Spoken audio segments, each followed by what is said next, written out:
네, 6월 23일 북한 뉴스 브리핑 시작하겠습니다. 북한 김여정이 미국에 대해 자신들을 더 큰 실망에 빠뜨리게 될 것이라고 말했습니다. 한국전력이 지난해 수개월간 개성공단에 전력을 공급한 것으로 확인돼 논란이 일고 있습니다. 네, 첫 번째 소식입니다. 북한 김여정이 오랜만에 또 한마디 했는데요. 미국에 대해서 자신들을 더 큰 실망에 빠뜨리게 될 것이다 라고 말을 했어요. 이게 22일 조선중앙통신에 발표된 담화에서 이렇게 말을 했죠. 예, 언제 나오나 좀 궁금하기도 했는데요. 또 한마디 했습니다. 제가 먼저 순서를 좀 정리를 해드릴게요. 네. 미국이 5월 초죠? 대북정책 기조를 만들었습니다. 그 내용을 보면 첫째, 오바마 때 썼던 전략적 인내는 이제 안 한다. 그러니까 북한이 스스로 변하기를 기다리는 그런 거 이제 없다. 다양한 정책을 쓰겠다 이렇게 했고요. 네. 두 번째로 일괄 타결 없다.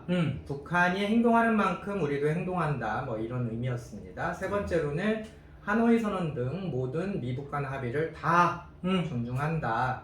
이제 이걸 우리 정부는 또 하노이 선언 부정 안 했네 해서 좀 좋아한 그런 것도 있었는데요. 네네.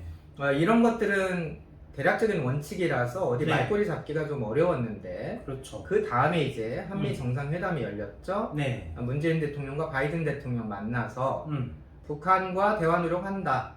양국이 각자의 대북 정책에 대해서 상호 존중한다. 그리고 마지막으로 하노이 선언 존중한다. 이렇게 평이하게 마감이 됐습니다. 네. 이때부터 북한이 어떤 반응일까 이제 궁금해하시는 분들이 늘어났는데요. 그렇죠. 자, 지난주 당 중앙위 전원회의에서 김정은이 이제 말을 했습니다. 우리는 대화도 준비하고 대결도 준비해야 한다.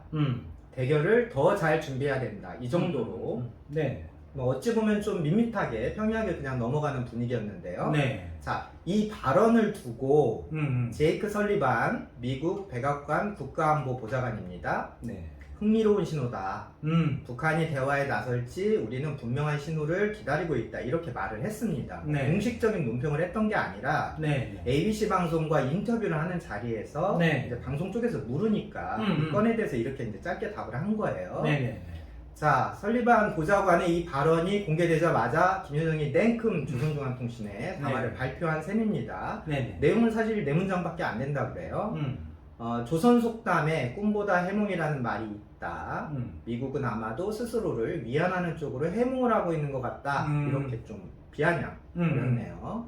스스로 잘못 가진 기대는 자신들의 더 큰 실망에 빠뜨리게 될 것이다. 이렇게 마무리를 했습니다. 뭐 내용만 듣고 보면 흥미로운 신호다. 백악관 보좌관 발언이 뭐 그렇게 발끈한 내용이 있는 것도 아닌데 김여정이 이런 식으로 메시지를 내보내는 건 뭐 또 어떻게 봐야 될까요? 예, 이것은 전적으로 제 개인적 의견입니다. 네네. 뇌피셜이죠. 저희 회사 입장은 아니고요. 제 생각으로는 아마 김정은이 인터넷 세대라서 이렇게 못 참는 거 아니냐 이런 생각을 해봤어요. 인터넷 세대라고 하면 뭐 어떤 뜻인가요? 예, 김정은이 어릴 때 스위스에서 유학을 했죠. 그렇죠. 북한에 돌아간 시점이 한 2000년대 중반 정도로 짐작이 되고 있는데 그럼 뭐 당연히 인터넷에 익숙하고 익숙하죠. 예, 비교해보면 김정일은 인터넷 세대가 아니었습니다. 그렇죠. 항상 뭐든지 뭐 아래에서 올라오는 보고서를 읽고 물론 뭐 영어 같은 거 외국에서 구해와라 해서 뭐 혼자 보고 그랬지만 컴퓨터를 켜고 자신이 웹서핑하고 뭐 그렇게 업무 보던 사람은 아니었는데요. 그렇죠. 김정은은 젊었기 때문에 아마도 본인이 직접 인터넷 접속 경험이 풍부했을 거예요. 이 인터넷 커뮤니케이션이라는 게 이런 또 문화가 있습니다. 예를 들면 자기랑 반대되는 의견이 나오면 좀 불끈하게 되죠. 그렇죠. 그래서 또 자기 의견을 뭐 댓글로 적고 그렇죠. 싶은 충동도 있을 거고. 바로바로 하죠. 예, 사실 그래서 김정은도 초반에는 막말 많이 했습니다. 예. 그때 기억나실 거예요. 트럼프가 유엔에 가서 뭐 북한 상황 얘기하고 뭐 김정은에 대해서 안 좋게 얘기했을 때 바로 김정은이 미치광이 늙으니 아이고. 불로 다스려주마 뭐 이런 내용을 조선중앙통신에 자기 명의 이름 석자를 걸고 담화를 발표를 했어요. 공식적으로. 예. 네. 뭐 그러다 이제 그 다음에는 갑자기 또 뭐 문재인 대통령을 직접 만나야 되고 뭐 트럼프도 직접 만나버렸죠. 이런 상황이 되니까 뭐 아차 싶었을 수도 있는데 그 다음부터 김여정이 나옵니다. 그러니까 자기가 하고 싶은 말이 있으면 김여정의 입을 통해서 내보내는. 그래서 뭐 어찌 보면 갑자기 이때부터 김여정이 뭐 조선의 악플러처럼 네, 그런 이미지를 갖게 된 거죠. 네, 그러고 보면 이 김여정이 개인 이름으로 내놓는 담화들 내용들을 좀 살펴보면 좋은 내용이 하나도 없는 것 같아요. 예, 그렇죠. 뉴스원 최소만 기자님이 이 부분을 잘 정리해 주셨네요. 네. 김여정이 개인 담화를 낸 게 올해만 벌써 5번. 5번. 이라고 하고요. 지금까지는 총 12번이었네요. 네. 자, 이전 발언에 이런 것도 있었습니다. 바이든 행정부 초반기에는 발 뻗고 편히 자고 싶으면 시작부터 잠 설칠 일거리를 만들지 말라. 이렇게 좀 말을 네. 했고요. 또 뭐 그전에는 문재인 대통령에게 또 뭐 미국산 앵무새, 후한무치 뭐 이런 말도 썼고요. 뭐 그전에도 뭐 좀 입에 담기 어려운 말들 많이 썼습니다. 그렇죠. 많이. 사실 이번에 그 미국 설리반 보좌관 발언이 그렇게 심한 표현도 없었어요. 그래서 네. 제가 진짜 원본 ABC 방송 영상을 봤더니 네. 흥미로운 신호, 그냥 인터레스팅 시그널 이렇게 말을 한 겁니다. 네네. 그러니까 이제 김정은의 본심은 바이든 행정부의 전반적인 대북 정책에 이제 불만이 많은데 많은데. 그동안은 12.3일 기회가 없었다는 거죠. 그래서 미국이 계속 원론적인 입장만 내놓고 있습니다. 예를 네. 들면 북한 핵 인정해주는 그 퉁치는 합의는 안 한다. 안 한다. 그러면서도 행동은 어때요? 한미일 공조를 복원하고 강화하는 방향으로 계속 보이고 있습니다. 네, 그렇게 보이죠. 자, 엊그제부터 성김 대표가 서울에 와서 네. 물론 뭐 직업 외교관들이니까 음. 특별히 거친 말은 하지 않았지만 네. 겉으로 보이는 것은 한미일 공조가 계속 강화되는 네, 잘 거거든요. 굴러가는 것처럼 예. 보이죠. 여기에 이제 불만을 뭔가 표현하고 싶긴 한데 또 불만을 좀 적절히 표현을 하면 우리 정부가 또 잘 받아주지 않습니까? 그래서 그렇죠. 이번에 어제는 그 북한에 대한 제재나 보상 문제를 다루는 한미 간의 워킹그룹 우리 정부가 이제 반대로 결국은 폐기됐습니다. 네. 결국은 이번에 설리번 보좌관 말꼬리를 잡아서 김정은이 좀 자기 불만을 우회적으로 표출하는 건 아니냐, 김여정의 입을 통해서 자기의 생각을 드러내는 거 아니냐, 이 정도로 저희가 해석을 하면 될 것 같습니다. 네, 다음 소식입니다. 한국전력이 수개월간 개성공단에 전력을 공급한 것으로 확인이 됐습니다. 22일 중앙일보 보도인데요.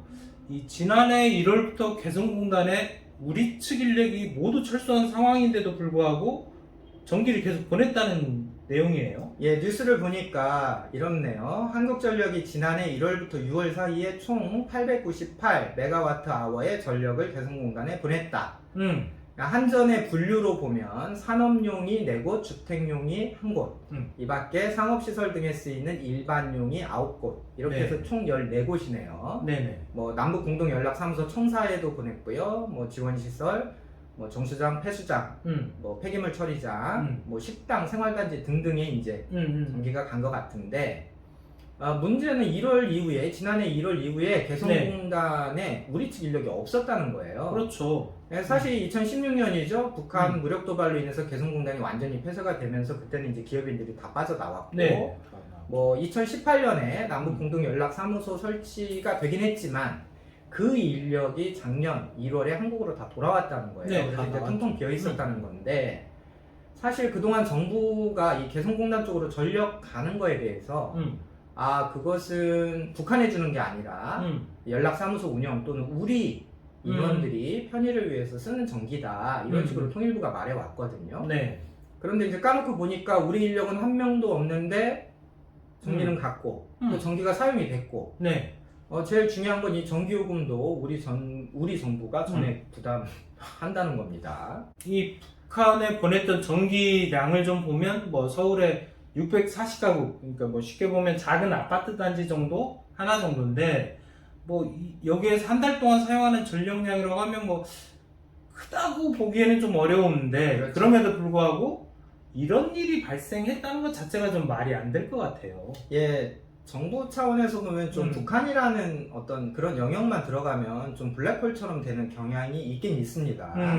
한전은 국민 세금으로 운영하는 공기업이죠. 그렇죠. 또 그 전기세를 우리 정부가 또 내고요. 개성 그 차원에서 보면 저희가 이제 북한 실태 많이 전해드리고 있는데, 쉽게 말해서 전기선만 끌어다 쓰면 그 전기를 실제 누가 썼는지 이런 것도 확인이 안 됩니다. 그렇죠. 그래서 이걸 또 인도적 지원이다 이렇게 좀 포장하기도 난감한 지점이 있어요. 북한과 엮이는 부분에서 좀 우리의 절차나 법 이런 것들이 좀 뭉개지는 느낌을 우리 국민이 받는 것은 좋지 않다고 봅니다. 그렇죠. 정작 북한 주민들을 도와야 될 때가 되면 퍼주기 아니냐 이런 의심이 생길 수도 있고요. 네, 논란이 생기죠. 또 대북 정책이 여당의 좀 진영 논리에 따라서 왔다 갔다 하는데 정부가 중심을 못 잡고 눈치만 보는 거 아니냐 이런 불신도 나올 수가 있습니다. 네네. 예, 문서상으로는 지난해 6월 이후에 한전은 개성공단에 전력을 보낸 것은 없다 이렇게 이제 못 받고 있는데 6월 16일 이후에도 뭐 전력 사용이 되는 것처럼 문서에 남아있는 모양이에요. 뉴스에 이렇게 나오고 있습니다. 그래서 관련 내용이 좀 투명하게 확인이 돼서 국민들에게 설명이 좀 잘 되어야 정부의 향후 대북 정책이 좀 안정적으로 유지되지 않겠냐. 반드시 좀 진실규명이 필요한 문제다 이렇게 말씀드리고 싶습니다. 네, 오늘 북한 뉴스 브리핑은 여기까지입니다. 감사합니다.